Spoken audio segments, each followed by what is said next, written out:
Hello, everyone. Everyone's doing well. I'm going to be getting quite a few locks in because I spent the majority of my tax refund on locks. And this is one of the bids that I won. Right here was these three Ilcos. And they're all the same number on the bottom here. CR1013. See, that's a 3. And that's a 3. This one's stamped Ilco on it. These aren't. What's different about these locks? If you look up here and you're looking for the little individual plugs, you're only going to find the one for this right here. And the reason why you're not going to find those other ones is there's this little cylinder. Sorry, I didn't have the phone on airplane mode and I had a phone call.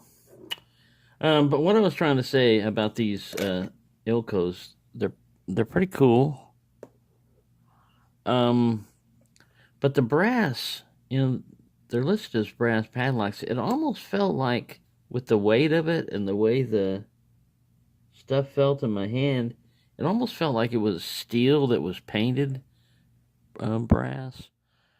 So on one of them, I took a file to an insignificant part of one of these corners here, and yeah, I guess it's brass. But that led me to wonder, about, you wonder the difference between, this is going to be a little lesson or a story, not a story. The subject is going to be on the red metals, copper, brass, and bronze. Brass and bronze are made from copper. Copper is the Cu on the scale, atomic scale. It's 29. It's a good conductor of heat and electricity. Silver's only a stronger conductor of electricity.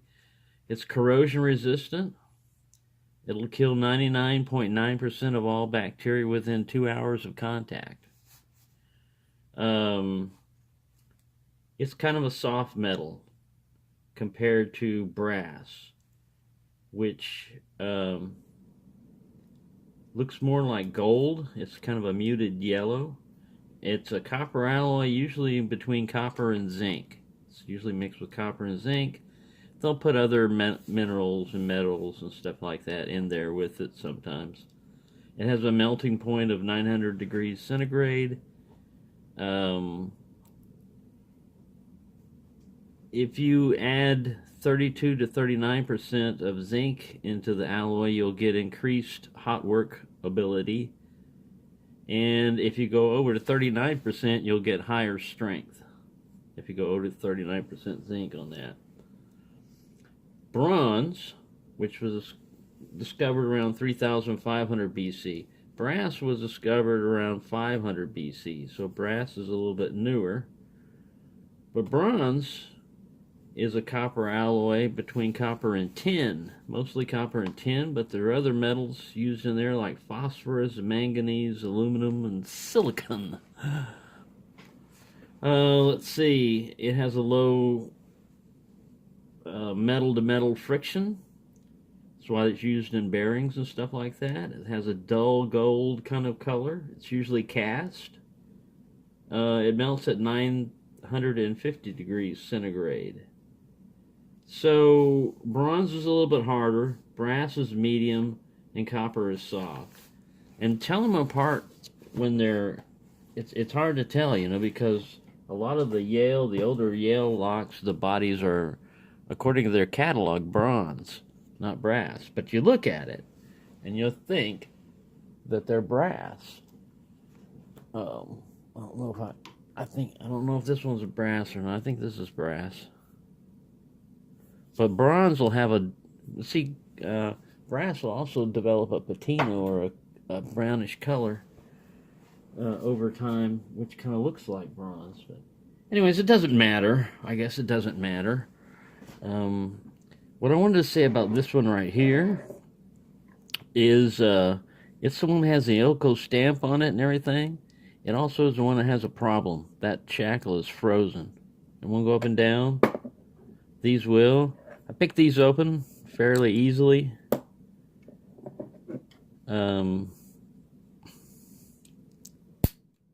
But see how that shackle goes down? Like that. If a shackle will not move on your lock,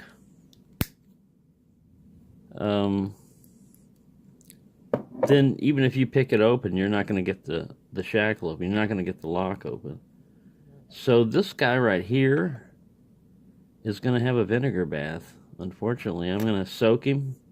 I'll try some brake cleaner first up there. I tried smacking on the shackle a little bit to try to free it up. I mean, you can try oil and all different kinds of things, but I think I'm going to give it a good soaking because there's a bunch of crud down in here too. Bunch of gunk. I'll let that soak. Let it soak for a while. Alright, so I got those three. Got that bid. Now this one here is very unusual. It says JCPenney, which is a department store in America. I don't know if they gone out of business or still in business, but it's one of those like Sears and stuff. You know, Sears is struggling. Look at that. Made in Italy. Alright, so you're going to think like Vero or whatever, right? So it's got some keys. Guess what the keys say? Corbin. Now I know Corbin makes stuff over in Europe. But there you go. So this guy's kind of an amalgamation of JCPenney and Italy and Corbin. Huh. So I haven't picked this guy open. This keyway is very paracentric here. I've messed around with him, but I haven't picked him open. And one other little update. This huge monster, I've got another one of these coming with the shackle. Very rusted. Very rusted, and it's in pretty piss-poor shape. But I got that one coming in. And then I found, I believe, a new old stock listing, a dealer. I purchased 2 of them in the box. And it might be a part of guard security because the box had a little symbol of a key. It said guard on it with like a little key, and then underneath it said security. And then it said guard cylinder, brass padlock, and then Hong Kong, made in Hong Kong. And the lister said that these were over 20 years old, that they don't make them like this anymore and stuff like that. But this one's a pretty easy pick. I was just playing around with it the other day, and there's only like 1, maybe 2 pins you gotta hit. I don't have my normal pick set with me here. I was using like the swoop type of I'll probably be able to use this guy just to push up on him. This is part of that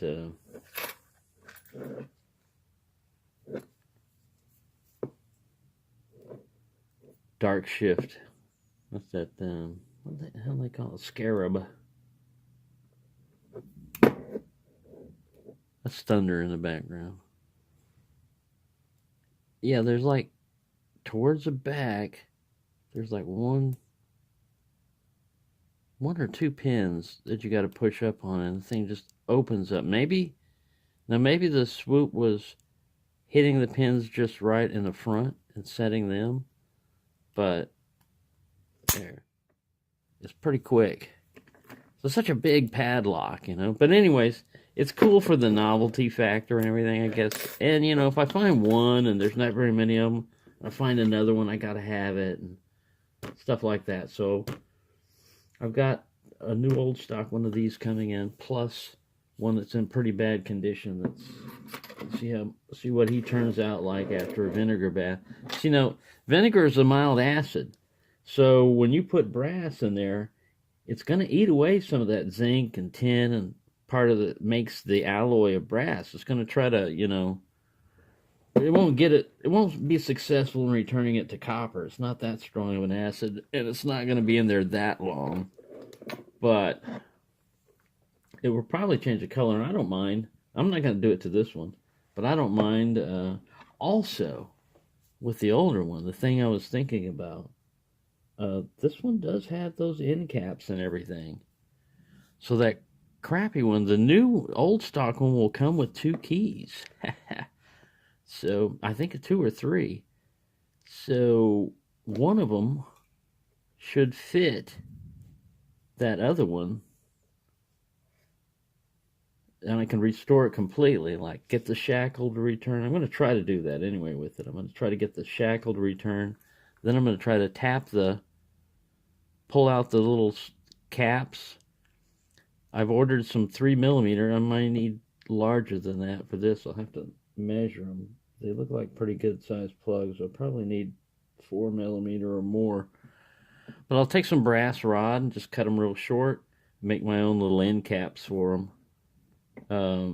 And then I'll take the key from one of the new old stocks and put it in there. Yeah, so there, that was my rambling story about what's going to happen with that one. It's not here yet, but it will be here. And, yeah, the story of the little, he doesn't know what he wants to be. Is he a J.C. Penney? Is he an Italian? Is he made in Italy? Or is he somehow affiliated to Corbin? Somehow related to Corbin. Is the lock made in Corbin? No. It says the lock was made in Italy. Maybe it's Corbin made it. I don't know. It's getting too bizarre for me, even me, to put up with this much longer, so I know you must be going crazy. Right, so I hope everyone enjoys themselves. That's the locks that I got in right now. Like I said, there's going to be a flood of them coming in. And I'll try to do like Steel Pinnings and Jeff Moss does with their February locks and stuff.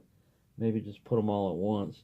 This was actually like 2 orders, this guy and those, so I combined that at least for you. I didn't do an individual one on this, individual one on that. And this guy I'm going to put in vinegar and let him soak. One of these guys, I can get a tension wrench in there.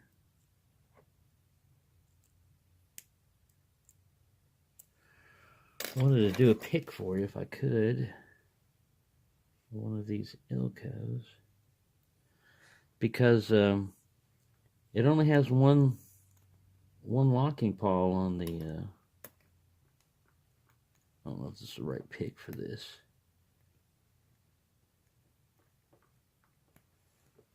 Let me try that other Ilco. There's only one locking pawl on the lug, so if you hear that thunder.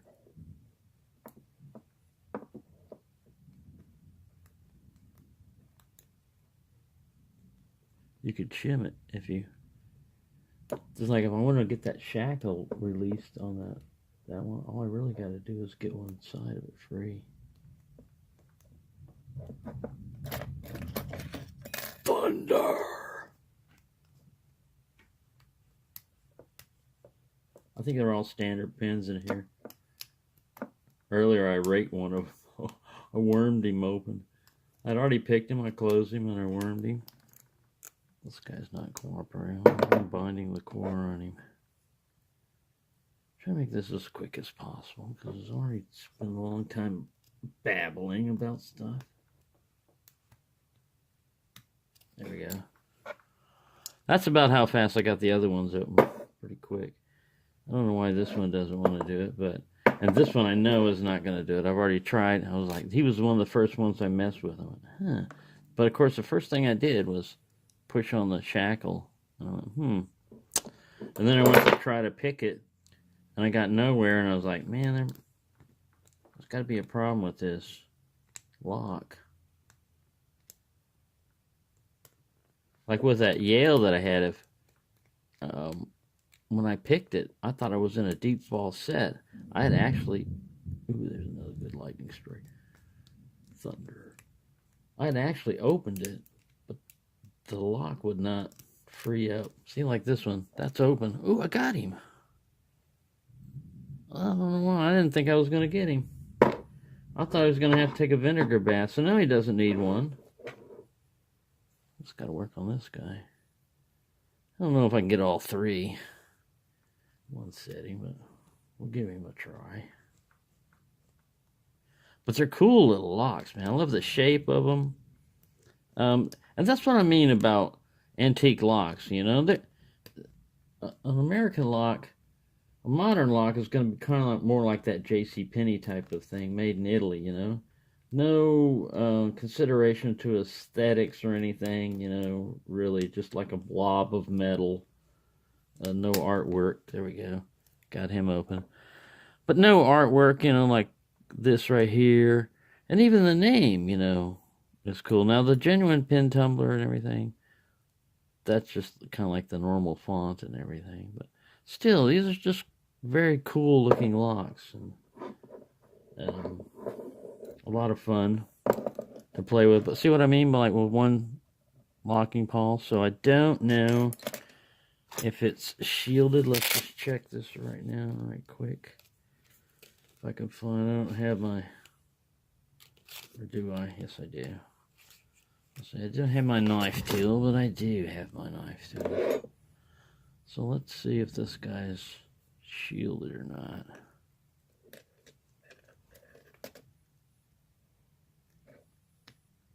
Unshielded.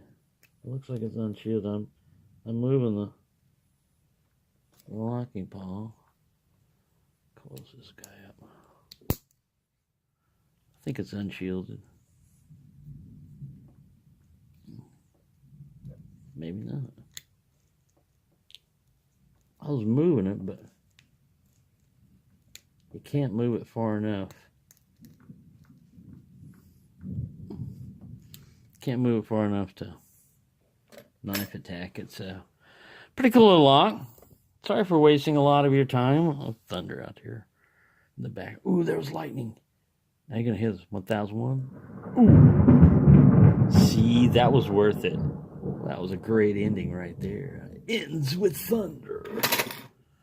Thank you for watching and happy picking. And don't go outside with a brass lock in your hand when an electrical storm is going on.